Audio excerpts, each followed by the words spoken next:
Hello guys, welcome to my channel again. आज का हमारा टॉपिक है anti thyroid agents. Now the first slide. सबसे पहले एंटी थायराइड के जो ड्रग्स है उसका क्लासिफिकेशन। तो उसमें फर्स्ट है those who interfere with the hormonal synthesis. तो ऐसे ड्रग्स जो हार्मोनल सिंथेसिस के साथ इंटरफेयर करते हैं उनमें पहला है आयनिक इनहिबिटर्स, जिसके अंदर परक्लोरेट्स और थायोसाइनेट्स आते हैं। बेसिक मैकेनिज्म ऑफ एक्शन उनका ये है कि वो इनहिबिट करते हैं आयोडीन ट्रैपिंग एंड बाइंडिंग को। लास्ट टाइम हमने एक फिगर देखा था, मतलब आई नो उसको काफ़ी टाइम हो गया, I mean 5 to 6 days, but उसमें हमने एक डायग्राम देखा था। अगर आपने मेरा वो वीडियो नहीं देखा है तो प्लीज़ उसको देखें, आपको एकदम क्लैरिटी मिल जाएगी कि मैं किस आयोडीन ट्रैपिंग और बाइंडिंग की बात कर रही हूँ। इसमें भी आगे मैंने वो डायग्राम डाला है एक बार रिफ़र करने के लिए, ताकि हम रिवाइज कर सकें। और थायोअमाइड्स है सेकेंड, उसमें ड्रग्स है पॉलीथायोयूरेसिल, कार्बिमेजोल एंड मेथीमेजोल। नेक्स्ट है उसका जो बेसिक मैकेनिज्म ऑफ एक्शन है वो इनहिबिट करता है थायराइड पेरोक्सीडेज को और सिंथेसिस को ब्लॉक करता है MIT और DIT के, और कपलिंग रिएक्शन जो उस डायग्राम में वापस से हम देखेंगे उसको इनहिबिट करता है। MIT और DIT भी हमने पढ़ा था, मोनो आयोडोटायरोसिन और डाई आयोडोटायरोसिन। अब उसमें सेकंड है, पहला तो ये था कि जो इंटरफेयर करते हैं हार्मोनल सिंथेसिस के साथ, उनमें ये ड्रग्स आते हैं। नेक्स्ट है जो इनहिबिट करते हैं हार्मोनल रिलीज को, वो है आयोडीन और आयोडीन के salts, that is sodium and potassium. Third है radio active iodine, that is 131I। ये क्लासिफिकेशन जो ड्रॉ किया हुआ है वो आप एग्जाम में जैसा है वैसा एज इट इज़ आप उसको ड्रॉ कर दीजिए, फर्स्ट पेज पे ड्रॉ कर दीजिए, ताकि जो एग्जामिन करेगा या जो भी आपका पेपर चेक करेगा उसको लगना चाहिए कि आपको जो है वो टॉपिक की पूरी क्लैरिटी है।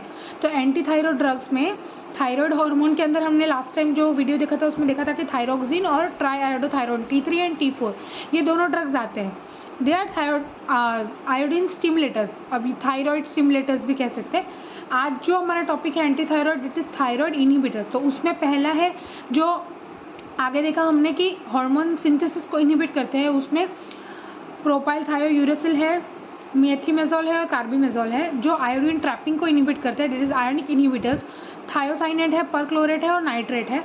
और जो हार्मोन के रिलीज को करते हैं वो आयोडीन और आयोडीन के सॉल्ट्स, मैंने बताया ऑर्गेनिक आयोडाइन, आयोडाइड जो सोडियम और पोटेशियम। और जो डिस्ट्रॉय करते हैं थायराइड के टिश्यू को वो है radio active iodine, that is 131I।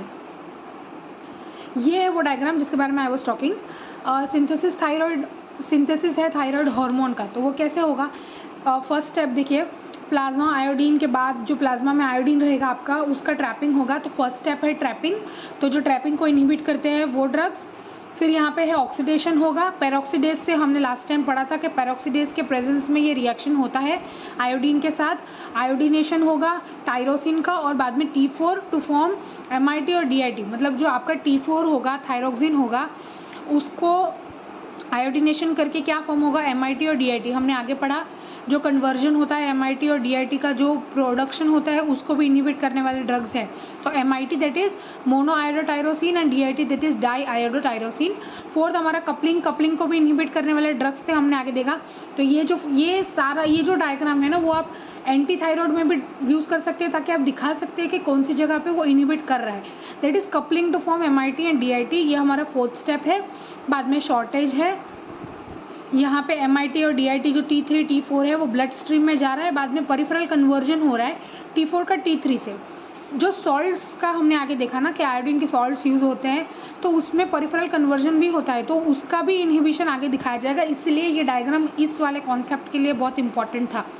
यहाँ पे 6th हो गया, 7th हो गया, 8th हमारा वापस से डीहाइड्रेशन, वो सेम साइकिल रन होगा for the synthesis of thyroid hormone.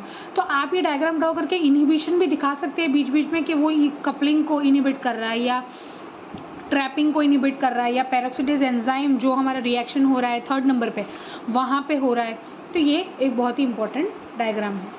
Next हमारे ड्रग्स आ गए। अब हमने पहला पढ़ा those who interfere with the hormonal synthesis, तो उसमें पहला था आयोनिक इनहिबिटर्स। तो उसके अंदर ड्रग आते हैं पोटेशियम थायोसाइनेट, उनका क्या है कंपेटिटिवली वो क्या इनहिबिट करते हैं, आयोडीन ट्रैपिंग। हमने यहाँ पे देखा जो फर्स्ट जो हमारा है ट्रैपिंग ऑफ आयोडीन उसको वो इनहिबिट कर रहा है by thyroid gland. This action is countered by excess of iodine ions. Thiocyanate is not used in the practice because of its potential toxicity but may be responsible for goitogenic of the certain staple foods. हम generally थायोसाइनेट्स use नहीं करते उसकी toxicity की वजह से, but गोइटोजेनिक effect वो देता है सर्टेन स्टेपल फूड के साथ, जैसे कि कस्कारा। गोइटोजेनिक इफेक्ट क्या होता है, जो प्रोडक्शन थायराइड हार्मोन्स का जो प्रोडक्शन है उसको डिस्टर्ब करता है, उसको गोइटोजेनिक इफेक्ट कहा जाता है। अगर आपको ये बात नहीं पता तो आप एक साइड पे लिख लीजिए कि गोइटोजेनिक क्या होता है। नेक्स्ट है पोटेशियम परक्लोरेट। उसमें हमारा इनिशियल डोजेज क्या होता है, 600 से 800 mg हम डेली देते हैं डिवाइडेड डोजेज में। मेंटेनेंस डोज 200 to 400 होना चाहिए, उससे ज़्यादा नहीं। एडवर्स इफेक्ट उसके क्या है, गैस्ट्रिक इरिटेशन हो सकता है, फीवर हो सकता है, स्किन रैश हो सकता है और लिम्फेडेनोपैथी। लिम्फेडेनोपैथी क्या होता है, उसमें जो हमारे लिम्फ नोड्स होते हैं वो स्वॉलन हो जाते हैं, तो वो प्रॉब्लम भी आ सकती है। ये सारे एडवर्स इफेक्ट है आयोनिक इनहिबिटर्स के, जो हार्मोनल सिंथेसिस को इनहिबिट करते हैं बाय इनहिबिटिंग आयोडीन ट्रैपिंग। थायोमाइड्स अब आयोनिक इनहिबिटर्स के दूसरे ड्रग्स है। इसमें ये लोग क्या करते हैं, थायराइड पेरोक्सिडेज को इनहिबिट करते हैं। मैंने पहले ही बोला कि ये जो मेन हमारा डायग्राम है वो यही है। जो फर्स्ट वाला हमने पढ़ा उसमें ट्रैपिंग में इनहिबिशन हो रहा था, अब ऑक्सीडेशन में इनहिबिट हो रहा है, मतलब जो पेरोक्सिडेज एंजाइम जो यहाँ पे आयोडीनेशन कर रहा था, MIT और DIT का फॉर्मेशन कर रहा था, वो इसको इनहिबिट कर रहा है। तो दे दस block thyroid hormone synthesis by inhibiting. Coupling नहीं होगा, कन्वर्जन नहीं होगा MI2 to DIT जैसे हमने बात की, और MIT का फॉर्मेशन नहीं होगा। उसके एग्जांपल्स है propylthiouracil in addition inhibits peripheral conversion of T3 to T4। यहाँ पे मैंने बताया था कि ये स्टेप्स है, यहाँ पे पेरिफेरल कन्वर्जन 7 नंबर पे हो रहा है, T4 और T3। तो वो जो T4 और T3 है उसका जो कन्वर्जन होगा वो थायोअमाइड्स रोकते हैं। एग्जाम्पल है प्रोपाइल थायोयूरेसिल। प्लाज्मा हाफ लाइफ उसकी 75 मिनट्स है, और कार्बिमाजोल जो उसका दूसरा एग्जाम्पल है उसका 4 to 6 आवर्स है हाफ लाइफ। उसका ADA में बताया है यहाँ पे, absorption, distribution, metabolism and excretion, वो तो आप लोग पहले से ही जानते होंगे उसका मतलब। Rapidly absorbed after oral administration, 20 to 30 minutes में अब्जॉर्ब हो जाता है। ओरल एडमिनिस्ट्रेशन उसका रूट ऑफ एडमिनिस्ट्रेशन है। दे आर कॉन्सेंट्रेटेड होता है by thyroid glands. Partly metabolised, यहाँ पे मैंने पार्टी लिख दिया, आई एम सो सॉरी, वहाँ पे एक L भी आएगा। Partly metabolised in the liver, metabolism liver में होता है। And thyroid partly excreted in the urine, unchanged form में यूरिन से एक्सक्रेट हो जाएगा पार्टली, और पार्टली लीवर मेटाबोलाइज कर लेगा। Carbimazole is metabolise to active metabolite methimazole. Carbimazole जो है वो मेटाबॉलिज्म करने के बाद एक्टिव मेटाबोलाइट एक है मेथीमाजोल, उसमें कन्वर्ट होता है और cross placental barrier and secrete iodine milk. ये जो ड्रग है वो प्लेसेंटल बैरियर जो होता है मदर और फीटस के बीच में, उसको क्रॉस कर सकता है और आयोडीन मिल्क को सिक्रेट करता है। इसके एडवर्स इफेक्ट, जो माइल्ड एडवर्स इफेक्ट है, adverse drug reaction, that is fever, pruritus, urticarial oedema of the feet and hair loss. Mild है ये, उसमें फीवर का प्रॉब्लम आ सकता है। प्रूराइटिस ये इचिंग होता है पर्टिकुलरली स्किन के ऊपर। अर्टिकेरियल एडेमा वो होता है जब हमें कुछ काट ले या हमें किसी चीज़ से एलर्जी हो तो जो पेनलेस स्वेलिंग हो जाती है स्किन के ऊपर, तो उससे कहते हैं अर्टिकुलर एडेमा। और हेयर लॉस भी एक माइल्ड ADR हो सकता है। सीवियर है ल्यूकोपेनिया, ग्रेन्युलोसाइटोसिस और लीवर डैमेज।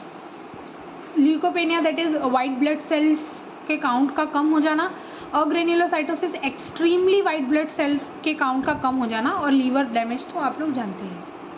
नेक्स्ट है प्रिपरेशन और डोजेज। यहाँ पे मैंने PTU दैट इज पॉलीथायोयूरेसिल, उसके टैबलेट का बॉक्स आप देख सकते हैं कैसा आता है। जिस 50 mg का ये टैबलेट्स है। डोज हमने यहाँ पे लिखा हुआ है 300 to 600 mg daily divided doses. Methimazole का 5 to 10 mg टैबलेट, आपको मैं आगे वो उसका पिक्चर भी दिखाऊंगी। 5 to 10 mg उसका डोज 5 to 20 mg, और कार्बिमाजोल 5, 10, 20 mg के टैबलेट और स्ट्रेंथ्स में अवेलेबल है। हमारा जो सेकंड था iodine salts and iodine, oldest remedy है, quickest action. Mechanism of action उसका, आयोडीन जो है rapidity shuts off release of pre formed thyroid hormones and promote their storage. Iodine salt जो है वो ऑर्गेनिफिकेशन होता है, उसको इनहिबिट करेगा। जो आयोडीनेशन हो रहा था टायरोसिन का और जो थायराइड हार्मोन का रिलीज हो रहा था उसको इनहिबिट करेगा, क्योंकि they are inhibiting drugs. This salts also decrease size and vascularity of the hyperplastic thyroid gland. जो साइज होगा और वस्कुलरिटी होगा हमारा थायराइड ग्लैंड का, उसको भी कम करेगा। Iodine salt inhibit synthesis and release of the hormones and action occurs rapidly, that is 2 to 7 days में हमको इफेक्ट नजर आएगा। Effect is transient because thyroid gland escapes from iodide block after several weeks of the treatment. Transient ये word, इसका simple सा meaning है transient मतलब एक शॉर्ट टाइम के लिए आपको किसी चीज़ का असर मिले।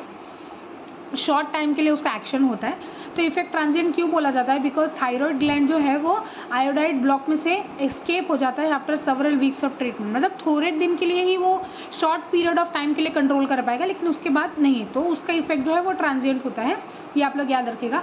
Iodine salts used in the thyroid toxicosis, that is thyroid storm. जब हमें थायराइड टॉक्सिसिटी हो जाती है हमारे बॉडी में, जब थायराइड हार्मोन का जो रिलीज़ है या बोल सकते हैं जो सिक्रेशन है वो बहुत ज़्यादा बढ़ जाता है, टॉक्सिसिटी हो जाती है, उस टाइम पे we use that and prepare patient for surgical rejections of the hyper active glands. Usual forms of this drugs are Lugol solution and saturated solution of KI। Drug के फॉर्म्स ल्यूगोल सोल्यूशन होता है और saturated solution होता है potassium iodide का, that is KI। Lugol solution में क्या होता है? 5% ऑफ आयोडीन होता है और 10% of iodine potassium iodide solution. Iodide salts का जो डोज है 100 to 300 mg per day, sodium और पोटेशियम दोनों। उसके एडवर्स इफेक्ट्स है skin rash, lacrimation, increase salivation, prolong use cause goitre and myxoedema. Lacrimation we all know, secretion of tears. Increase salivation हमारा increase हो जाएगा, और अगर ज़्यादा देर तक यूज़ करेंगे तो गोइटर का प्रॉब्लम आ सकता है, दैट इज़ नेक बहुत स्वेल हो जाना। यहाँ पे थायराइड ग्लैंड जहाँ पे प्रेजेंट होता है वहाँ से पूरा आउटसाइड थ्रोट दिखाई देता है। तो we can say the growth of organ outside the body हमको मालूम पड़ता है यहाँ पे। Swelling like structure. Myxoedema extreme और रेयर कॉम्प्लिकेशन है हाइपोथायरॉयडिज्म का। उसमें हमारे बॉडी के बहुत सारे ऑर्गन्स में एबनॉर्मलिटीज़ हो जाती है। It is very severe and can be फटाल। Next, it can cross placenta, may cause goitre. Cretinism हमने देखा था फीटस में आपका जो ऑर्गन है उसका डेवलपमेंट ना होना, उसका जो ट्रीटमेंट होता है वो हम उनके बर्थ के तुरंत बाद ही स्टार्ट करनी होती है। सो अवॉइड करते हैं उसे प्रेगनेंसी में। एज मैंने बताया कि क्रेटिनिज्म क्या होता है, ऑर्गन्स डेवलप नहीं हो पाते in the foetus. May cause thyrotoxicosis in an occasional patient with non toxic goitre, specially in iodine deficient areas. Therapeutic uses उसके है, एंडेमिक गोइटर को प्रिवेंट करता है। Pre operative operation used in the hyperthyroid patient to reduce gland vascularity given for 10 to 14 days. जिनको hyperthyroid के जो patient रहेंगे उनमें जो थायरॉयड ग्लैंड रहेगा उसकी वास्कुलरिटी को डिक्रीज करने के लिए 10 to 14 डेज तक दे सकते हैं। प्री ऑपरेटिव मेजर है ये। Pre operatively in the addition thiourea drugs भी उसके साथ में देते हैं। Rapid control of hyperthyroidism, blocking thyroid uptake, thyroid की जो अपटेक है उसको ब्लॉक करता है। Before administration of 131 iodine labelled compound और localisation of phaeochromocytoma. Blocking thyroid uptake, ये वाला एक्शन कब देखा? 131 iodine, that is radio active iodine, उसको एडमिनिस्टर करने से पहले लेबल कंपाउंड और फियोक्रोमोसाइटोमा। फियोक्रोमोसाइटोमा क्या होता है? हार्मोन है जो हार्मोन सेक्रेटिंग ट्यूमर, एक ट्यूमर होगा जो बेसिकली हार्मोन सेक्रेट करता है, usually developed in the small glands on the top of the kidney, उसका मेन जो एरिया है। तो वी कैन से दैट अगर आप लोगों को इसका मीनिंग नहीं पता तो you can write that it is a hormone secreting tumour usually developed in the small glands on the top of the kidney, that is adrenal gland. Next है आइपोडेट, उसका ड्रग सेकंड हम जो पढ़ रहे हैं। 3 हमने देखा था, हार्मोन सिंथेसिस को जो इनहिबिट कर रहा था, इंटरफेयर कर रहा था, ये आयोडीन सॉल्ट्स और आयोडीन है, उसमें ये आइपोडेट एक ड्रग है। Organic iodine contrast dye used in the cholecystography, ये एक ऐसा डाई है जो कोलिसिस्टोग्राफी में यूज़ होता है। कोलिसिस्टोग्राफी क्या होता है? एक्सरे प्रोसीजर है, हमारे गैल ब्लैडर को इवेल्युएट करने के लिए यूज़ होता है। या the name itself says cyst, that is अगर गैल ब्लैडर में कहीं पे सिस्ट या we can say tumour present है तो we can easily identify with this dye. Iodine है, we all know that is a purplish colour dye और we can say dark blue. Inhibit peripheral conversion of T4 to T3, ये जो परिफेरल conversion हमने देखा था step number 7, जो हमने वो सिंथेसिस का साइकिल देखा, डायग्राम देखा उसके अंदर। And thus lower concentration of T4 and T3 in the plasma. Recurrent hyperthyroidism after use of ipodate is resistant to treatment with thioamides. अगर हम लोग कंटिन्यूसली हाइपरथायरॉयडिज्म के ट्रीटमेंट में आइपोडेट को यूज़ करते हैं तो वो रेजिस्टेंस क्रिएट कर देता है थायोअमाइड ड्रग्स के लिए हमारे बॉडी में। नेक्स्ट है रेडियो एक्टिव आयोडीन, जो थर्ड हमने देखा था ड्रग में, the last class 131I concern with selectively by thyroid gland.